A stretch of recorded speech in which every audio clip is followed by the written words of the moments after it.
Expired na ba license mo? Ayaw mo ba ma-hassle, ma-penalty, or bumalik-balik sa LTO? Good news, ituturo ko in 2 steps kung paano mag-renew ng driver's license sa SM Manila ng mabilis at walang stress. Ganito, punta ka sa LTMS portal dashboard mo, login ka, then select e-learning, pagkatapos piliin mo ang CDE online verification exam. May 25 questions yan. Ang passing grade is 80%. Ibig sabihin, kailangan mo ng 20 correct answers out of 25. Good news, wala itong time limit kada tanong. So huwag ka magmadali. Basahin mo maigi bawat question at isipin mabuti ang tamang sagot. Kung gusto mo mag-practice bago mag-exam, may mock exam din ang LTO.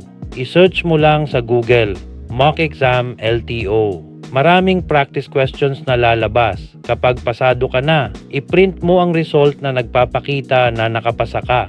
Next step, punta ka sa profile mo sa LTMS portal at kunin mo ang LTO client ID mo. Isulat mo sa papel or i-print mo rin para sure. So ano ang kailangan mong dalhin? Old driver's license ID mo, printed result ng CDE online exam na pasado ka, LTO client ID mo, at syempre pera pang bayad. Medical exam usually around 600 pesos. New license card is 585 pesos. Now, punta ka sa SM Manila, 5th floor. Open sila around 10 AM. Pagdating mo doon, lapit ka sa front desk. Ibigay mo ang old ID mo, exam result, at LTO client ID. Papa-fill up ka nila ng form. Pagkatapos nun, ituturo ka nila sa medical exam room na nasa gilid. Doon, mag-fill up ka ulit ng medical form. Iche-check ka ng doktor. Basic check-up lang yan. Blood pressure, vision test, at ilang standard questions. Pagkatapos ma-check up, i-encode nila ang result mo sa system. Then, tapos na ang medical examination mo. Kukuhaan ka nila ng picture at magbabayad ka na ng medical exam fee.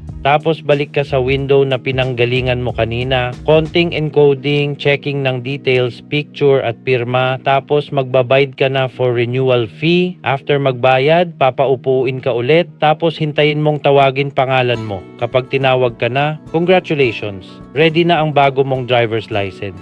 Ang validity, kung wala kang demerit points, 10 years ang license mo. Kung may 1 to 4 demerit points ka, 5 years validity. Pero kung 5 and above ang demerit points mo, kailangan mo muna makomplete ang Driver's Reorientation Course or DRC ng LTO. Ibang process pa yan at hindi na muna natin i-discuss sa video na ito. Ganun lang kasimple mag-renew ng driver's license sa LTO SM Manila. Basta complete requirements ka at pasado ka sa CDE exam, mabilis lang ang process.